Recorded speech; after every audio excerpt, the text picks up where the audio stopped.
Hello my dear student, मैं Mukesh sir. आज का वीडियो सभी प्रतियोगी परीक्षाओं की तैयारी कर रहे युवाओं के साथियों के लिए बहुत महत्वपूर्ण होने वाली है।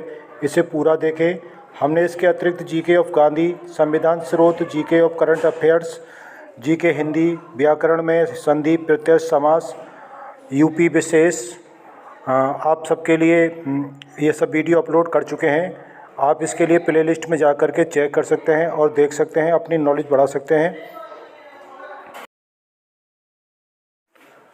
आज हम आपको भारतीय भूगोल में कृषि फसलों का वर्गीकरण, कृषि सुधार, सरकार द्वारा उठाए गए समय समय पर कदम, फसल क्रांतियाँ, रबी जायद खरीफ फसल आदि के विस्तार में जानेंगे। तो वीडियो को पूरा देखें और चैनल को सब्सक्राइब कर लें। हमारे चैनल पर आपका एक बार पुनः स्वागत है। हमारा चैनल देश के युवाओं के लिए समर्पित है। हम 9 बजे से लेकर 10 बजे शाम को लाइव आने का सोच रखा है और आप सब इसके लिए चैनल को सब्सक्राइब कर लें। और यहाँ मैं आपको स्पेशल जीके, करंट अफेयर्स, सामाजिक विषय में के साथ साथ हिंदी, इंग्लिश डिस्कस करूँगा, विस्तार से समझाऊँगा, उसके क्वेश्चन पुटअप करूँगा और जिससे आपकी नॉलेज बढ़ेगी। तो चैनल को सब्सक्राइब कर लें। सफलता मेहनत से मिलती है, इसकी कोई शॉर्टकट मेथड नहीं है। एक शायरी, तेरे गिरने में तेरी हार नहीं, तू आदमी है अवतार नहीं, गिर उठ चल दौड़ फिर भाग, क्योंकि जीत संक्षिप्त इसका कोई सार नहीं।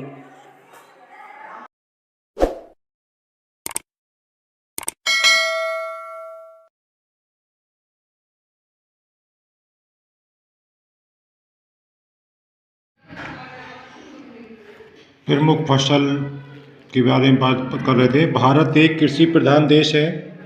देश की कुल जनसंख्या का 2/3 कृषि पर आधारित हैं। लगभग 10.07 परिवार लोग कृषि करते हैं, अर्थात 43% लोग, भारत की कुल आबादी के 43% लोग कृषि पर में जुड़े हुए हैं। भारत की अर्थव्यवस्था कृषि पर निर्भर करती है, जो भारत की जीडीपी में विकास दर में 14% हिस्सेदारी रखती है और 2023-24 में ये 15% हिस्सा रहा था इसका। और जबकि जब देश आज़ाद हुआ था उस समय कृषि का जो है 53% हिस्सा था जीडीपी में, लेकिन प्रेजेंट टाइम में 15% है, घट गया। और निर्यात के क्षेत्र में कृषि जो है 10% हिस्सेदार देती है जीडीपी में वृद्धि में। भारत की अर्थव्यवस्था मिश्रित अर्थव्यवस्था है, जो निजी क्षेत्र और सार्वजनिक क्षेत्र का सहयोग रहता है दोनों में, तो उन दोनों को मिलकर के मिश्रित अर्थव्यवस्था बनती है। हम बात करेंगे कृषि की, तो कृषि, भारत की जो कृषि है उसको हम दो या तीन कई प्रकार से देखेंगे। तो सबसे पहले देखेंगे कृषि के प्रकार क्या हैं। तो कृषि 4 प्रकार की होती है। एक तो आदम निर्वाह कृषि, एक गहन निर्वाह कृषि, और एक बागानी कृषि, और एक व्यापारिक कृषि,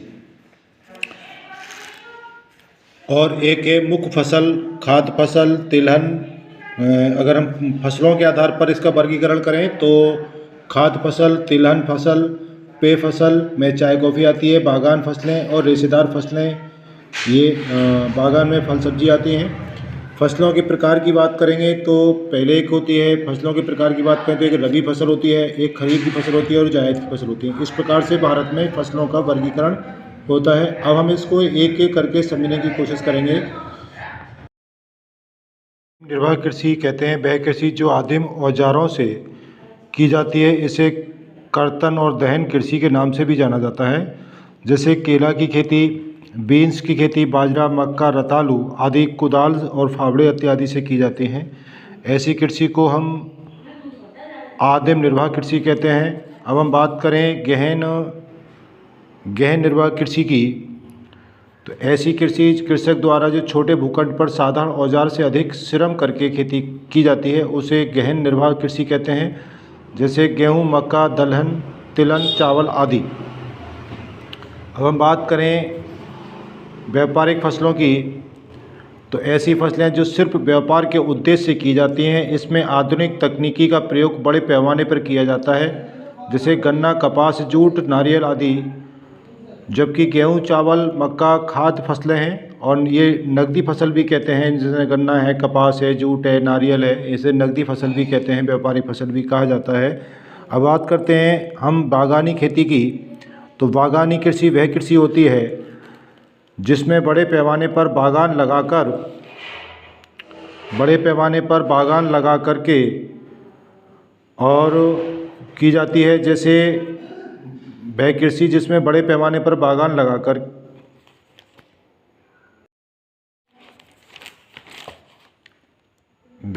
बागान कृषि उस कृषि को कहते हैं, जैसे वह कृषि जिसमें बड़े पैमाने पर बागान लगा करके की जाती हो, जैसे चाय, कॉफ़ी, नारियल, आम, फलदार वृक्ष और फल सब्जियां आदि।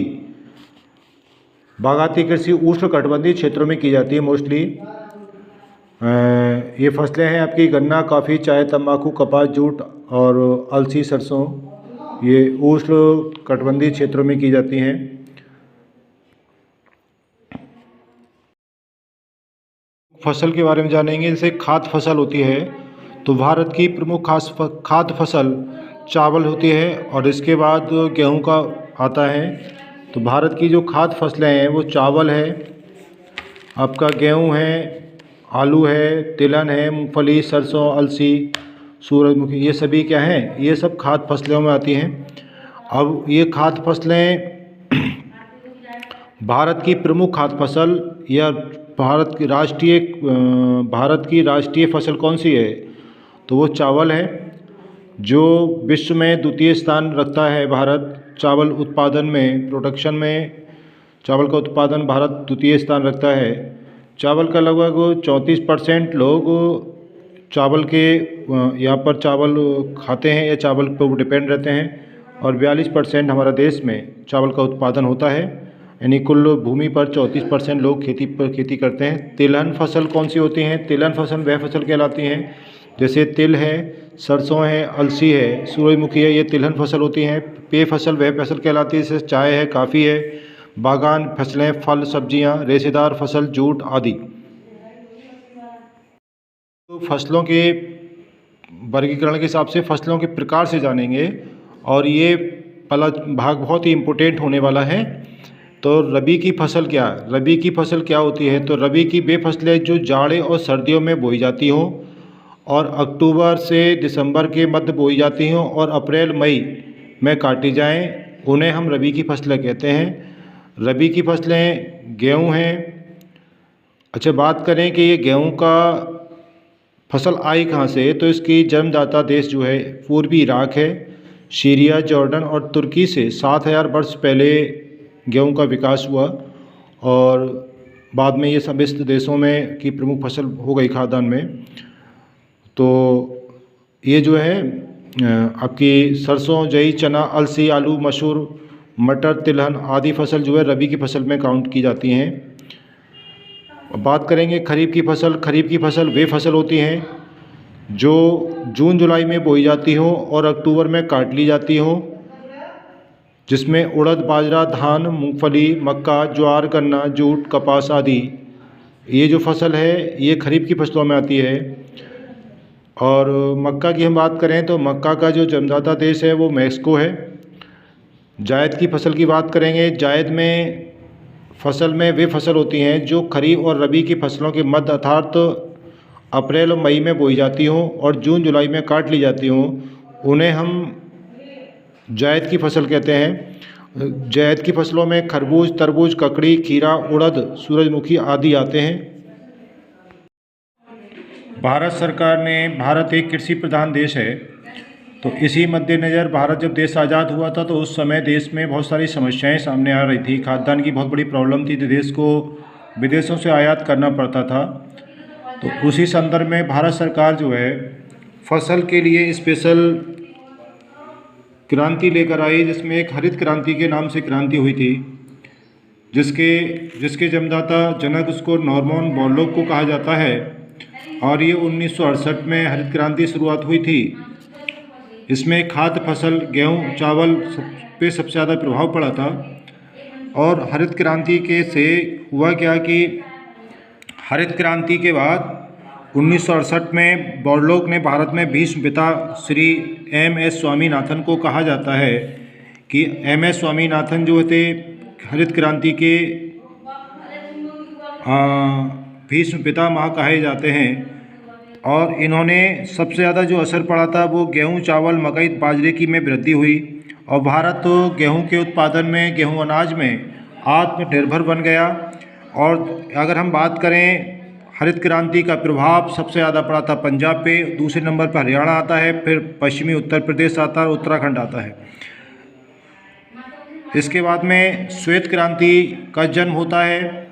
श्वेत क्रांति के जन्म के बाद 1970 में श्वेत क्रांति भारत सरकार लेकर आती है, जिसके जन्मदाता वर्गीज कुरियन थे और ये दूध के उत्पादन में सुधार करने के लिए श्वेत क्रांति का जन्म होता है और इस श्वेत क्रांति को हम ऑपरेशन फ्लड के नाम से भी जानते हैं। तो ये जो श्वेत क्रांति थी तो सबसे पहले ये इसके 3 चरण में चली थी, 1970 से लेकर 81 तक, और दूसरा चरण था 1981 से लेकर 85 तक, और तीसरा चरण था 1985 से लेकर के 2000 तक।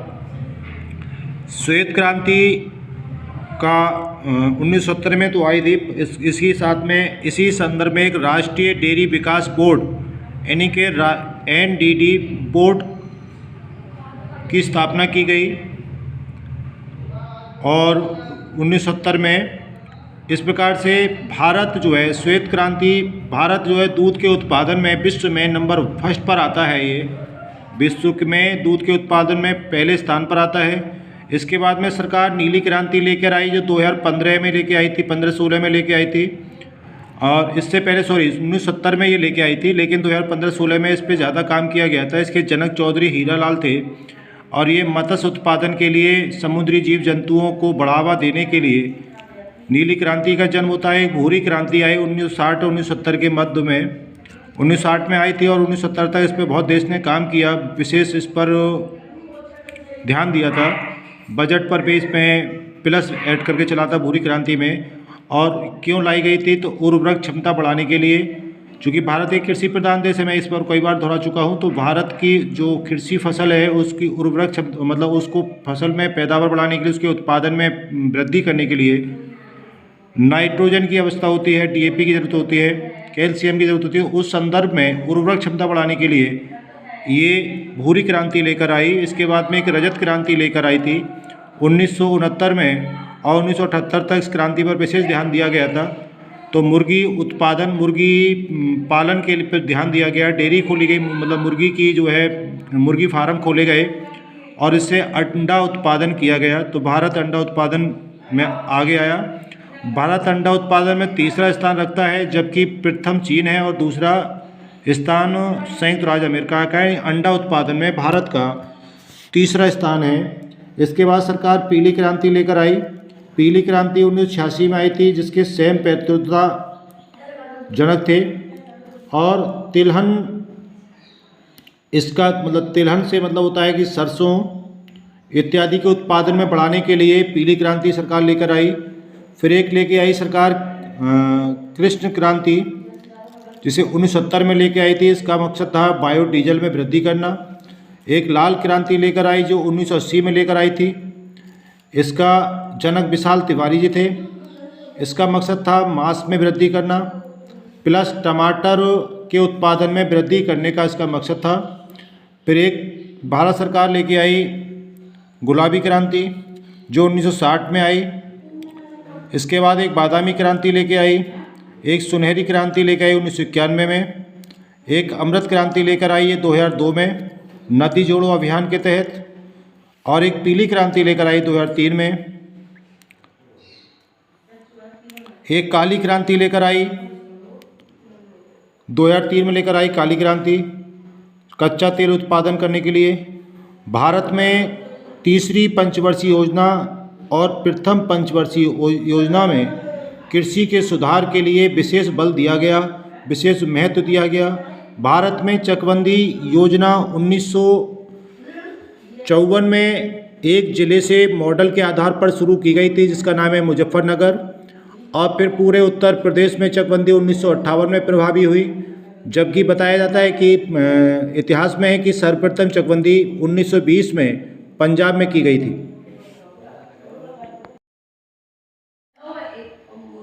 चाय के उत्पादन में विश्व में भारत सेकंड स्थान रखता है, पहला स्थान चीन को है।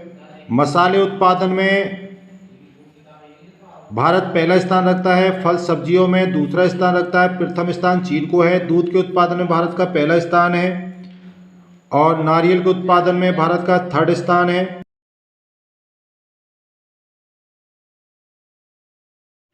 भारत में रैयतवाड़ी व्यवस्था को मुनरो ने 1792 में लागू किया था और भूमि की कंप्यूटरकृत रिकॉर्ड बनाने का वर्ष 1988 से 89 के में शुरू किया गया। और भारत में जमींदारी का उन्मूलन एक्ट 1950 में लाया गया, अर्थात जमींदारी प्रथा को अब समाप्त कर दिया गया। भारत गेहूं के उत्पादन में चौथा स्थान रखता है। ब्रिटेन, फ्रांस, चीन, भारत, पाक, ईरान, अफगानिस्तान ये इसका क्रम है। अर्थात ब्रिटेन पहले स्थान पर है, फ्रांस दूसरे पर, चीन तीसरे पर, भारत चौथे स्थान पर है, पाँचवें पर पाक है, छठे पर ईरान और सातवें पर अफगानिस्तान है।